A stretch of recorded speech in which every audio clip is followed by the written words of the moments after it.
1961 सालात ना भाटघर नावाचं गाव होतं. तिथं भाटघर धरण होता. तिथे आम्ही त्या काळी कामाला जायचं.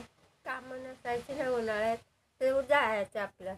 तर तेव्हा काय होतं, कामाला ते जितके वाहायचं काम, कडी माती, ते तलावाच्या कामाला, तर ते शिक्के मिळायचे. एवढे एवढे शिक्के असायचे. जर्मलचे असायचे का टकलाचे असायचे माहीत नाही, पण ते दिवसभर शिक्के मिळवायचे. एवढे एवढे शिक्के मिळायचे दिवसभर. एक फिरीला एक शिक्का, एक फिरीला धावून धावून धावून आम्ही एवढे शिक्के जमवायचं आणि ते रात्री मोजायचं. त्या काळी 1 रुपयाचे 64 पैसे असायचे.